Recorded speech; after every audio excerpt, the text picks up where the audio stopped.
So I am doing a Pointe shoe longevity, this is my cat, a Pointe shoe longevity video, and these are just some things that you can do to make your Pointe shoes last longer. Yeah, let's get to it. So my first tip would be antiperspirant on your feet, but this one will help your feet not sweat, and then the glue in your shoes will last longer because it's not being melted. So yeah.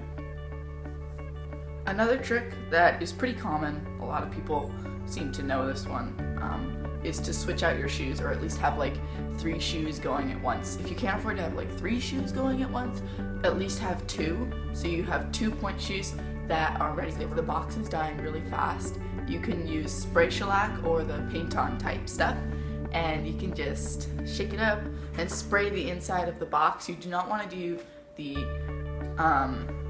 tip of your shoe or the shank of your shoe with shellac because it's a lot more flexible. So shellac is much better for the box area.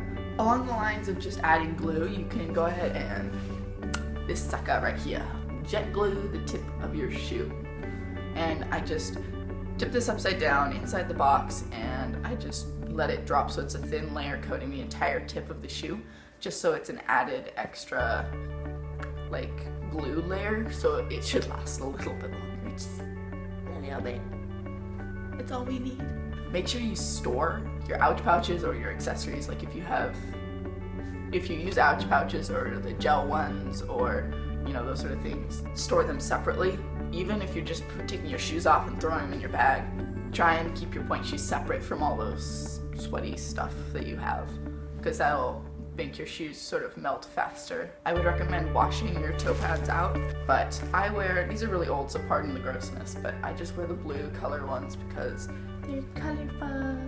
And so I keep these in a mesh bag that's pink with all my other Pointe shoe junk, like my stitch kit and in like separate little bags inside. So you can either use Ziploc bags and just poke a hole in the top so they're breathable, or you could use like lock and lock boxes or the Tupperware stuff. So you would want to keep your Pointe shoes in their own bag. So this is my Pointe shoe bag. I just keep them in the Grishko bag.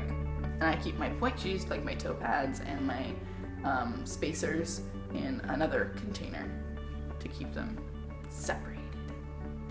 Also, to help your Pointe shoes not die so fast is to have like 2 of these so you can switch those out, because it's important to have dry toe pads and spacers. And I know from experience that when you're going from like a Waltz of the Flowers 3-hour long rehearsal to class that's on flat, and then you have another Pointe class after that, your accessories are still going to be a little bit wet. So it's never pleasant to put wet toe pads on your feet, especially when you're just like, that's gross. So it's not fun. So maybe have like an extra pair that you just have dry, and you just have an extra pair for just situations like that. Have extras. I had them and they were great. They were the best thing ever. And also for your ouch pouches, you would want to wash it. So I would just take these, see how gross they are, I need to wash these. They used to be this beautiful green color and now they're nasty. So what you do is you just turn them inside out, or whatever side, and you just add some soap, put them under some warm water in the sink, scrub, scrub, scrub, turn them back right side out, move it around like this, move the soap around and rinse it out. Make sure you get all the soap out because otherwise it'll just sit there and fester, I guess. So really just rinse them out, make sure they're completely dry before you put them back on. So that's why you would want another pair, so you can have like 2 days to let them dry, because they're gel and they're pretty thick. So once they get wet, they take a little while to dry off. Plus your feet will thank you for washing them, because those things get nasty fast. We would use our toe spacers. I just have like the jumbo ones. They're really gross right now, sorry about that. So what you want to do in order to prevent rips and make sure those last longer too, because they're kind of expensive just for a pack of 4. They're like $15 or something like that. I don't know, I haven't looked recently because I take care of them to help them not smell. Also, you're gonna want to put them in baby powder or maybe even odor eater powder sort of stuff, in just like a container when you're not using them, or like a thin coating over them to help absorb the sweat and the smell, help them last longer, keep them cleaner, you know, help with the bacteria. Also, you can wash your toe spacers as well. You don't have to just like put powder on them and call it good. You can actually put them in the sink with some soap and just wash them with your hands.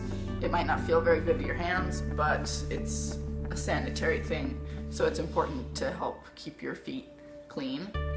So that way when you get a blister, because we all know it's inevitable, it's not an if, it's a when.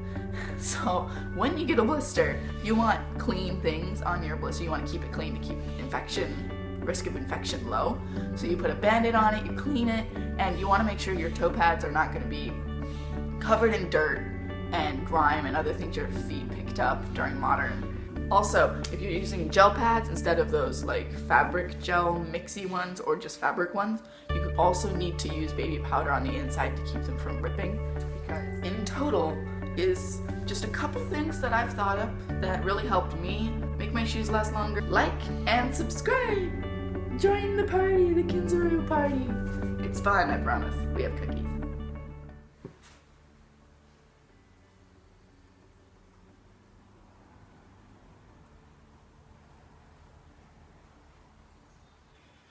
Don't eat that. Kitty, stop it. That's my food.